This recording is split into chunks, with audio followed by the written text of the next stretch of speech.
ऊंचे पहाड़ों से घिरे एक खूबसूरत घाटी में सुंदरपुर नाम का शांत गांव था।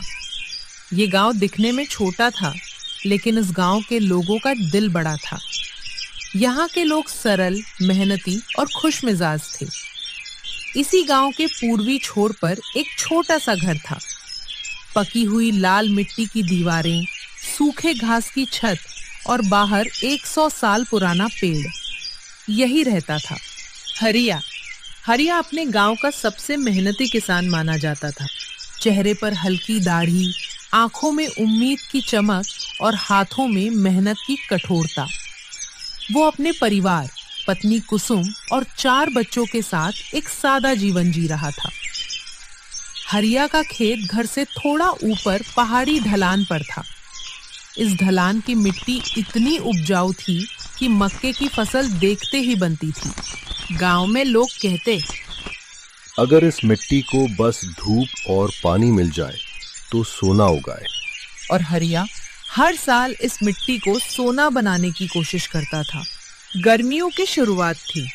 हर सुबह हरिया अपने खेत की ओर निकल जाता। खेत के बीचों बीच खड़ा होकर हवा में लहराती मक्के की बालियों को देखता, मुस्कुराता, और वो अक्सर खुद से कहता,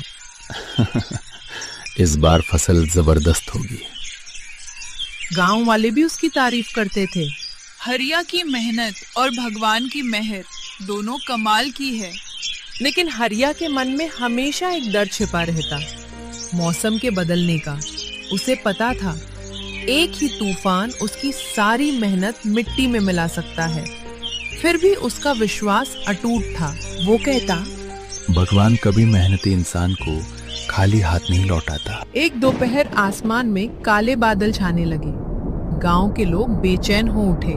लगता है बारिश होगी। मौसम जल्दी बदल गया, लेकिन हरिया खुश था। उसने कहा, बारिश तो फसल के लिए वरदान है।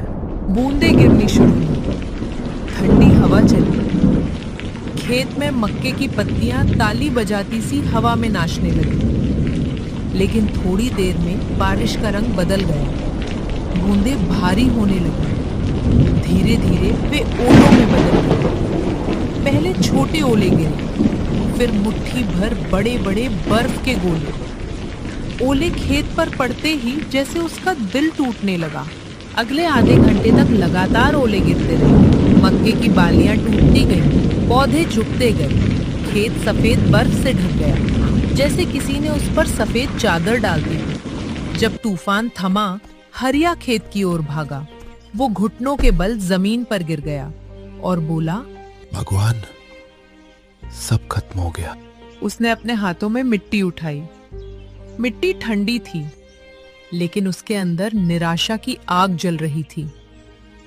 बच्चों ने उसके कंधे पर हाथ रखा। पत्नी की आंखें नम थीं, लेकिन हरिया ने खुद को संभाला और बोला, भगवान ने परीक्षा ली है, पर वो हमें भूखा नहीं रहने देगा। और यही सोच उसे आगे ले गई। रात भर नींद नहीं आई। सुबह होते ही हरिया ने एक फैसला लिया कि वो भगवान को पत्र लिखेगा।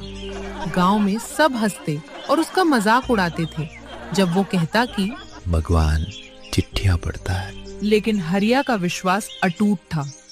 वो एक पुराने डेस्क पर बैठा, स्याही की बोतल खोली और बोला, भगवान, मेरी सुननी ही पड़ेगी। उसने पत्र लिखा, प्रिय भगवान, हमारे पास खाने तक के लिए कुछ नहीं बचा। आपने हमेशा साथ दिया है और मुझे पता है इस बार भी देंगे। मुझे 100 रुपए चाहिए, जिससे मैं दोबारा खेती कर सकूं। आपका भरोसेमंद सेवक हरिया। पत्र लिखने के बाद वो गांव के पोस्ट ऑफिस गया। पोस्ट मास्टर शंकर दास एक दयालु इंसान था। जब उसने भगवान को लिखा हुआ पत्र देखा तो वो चौंक गया। ये कौन है जो भगवान को चिट्ठी भेजता है? जब उसने पत्र पढ़ा तो उसकी आंखें भर आईं। क्या विश्वास है इस आदमी का? शंकर दास ने अपने कर्मचारियों से कहा, चलिए जितना भी हो सके इकट्ठा करते हैं। हम भगवान की तरफ से मदद करेंगे। उन्होंने रुपया जुटाया। 20 रुपए शंकर दास ने दिए, 10 उसके सहायक ने, 5 किसी डाकिये ने। किसी ने कुछ कम, किसी ने कुछ ज्यादा रुपए दिए। कुल मिलाकर 70 रुपए जमा हुए। 1 सप्ताह बाद हरिया को पोस्ट ऑफिस से बुलावा आया। कर्मचारी मुस्कुराते हुए बोले। तुम्हारे लिए भगवान की चिट्ठी आई है। हरिया ने लिफाफा खोला। 70 रुपए देखकर उसकी आंखें चमक उठी। मुझे पता था मेरा भगवान मुझे कभी निराश नहीं करेगा।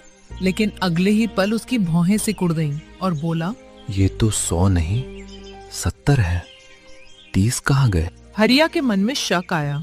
पोस्ट ऑफिस के कर्मचारी ने तो कहीं हाथ साफ नहीं कर दिया। ये लोग तो हर जगह हाथ साफ कर सकते हैं। वो गुस्से में भरकर फिर पत्र लिखने बैठ गया। उसने लिखा, प्रिय भगवान, मुझे दिए गए रुपयों के लिए धन्यवाद, लेकिन अगली बार रुपए सीधे मुझे भेजना। पोस्ट ऑफिस के ये कर्मचारी चोर है।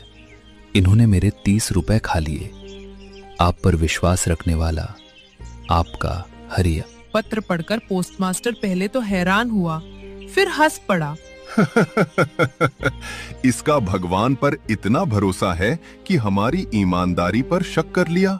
और उसके मन में हरिया के प्रति और अधिक सम्मान पैदा हुआ। उन रुपयों से हरिया ने बीज खरीदे, खेत साफ किया और फिर से मेहनत शुरू करी। गांव वाले कहते, ऐसा विश्वास किसी में नहीं देखा। हरिया खेत में फिर से मक्के उगाने लगा। इस बार वो पिछले साल से भी ज्यादा मेहनत कर रहा था। इस बार बारिश ठीक से हुई, धूप ठीक से मिली और फसल फिर तैयार होने लगी। गांव में ये बात फैल गई, हरिया की फसल फिर से लहलहा रही है। फसल कटाई के दिन पूरा गांव हरिया के साथ था। सबने उसकी सफलता पर खुशी जताई। किसी ने कहा, भगवान ने तेरी सुन ली हरिया। हरिया मुस्कुराया और बोला, भगवान हमेशा सुनते हैं, जरूरत बस विश्वास की है। दूर पहाड़ों पर सूरज ढल रहा था।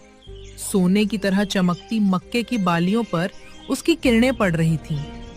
ये दृश्य किसी चमत्कार से कम नहीं था। मेरे प्यारे दोस्तों, इस कहानी से हमें ये सीखने को मिलता है कि अगर हम ईमानदार हों, मेहनती हों और विश्वास रखने वाले हों, तो दुनिया की कोई ताकत हमें रोक नहीं सकती।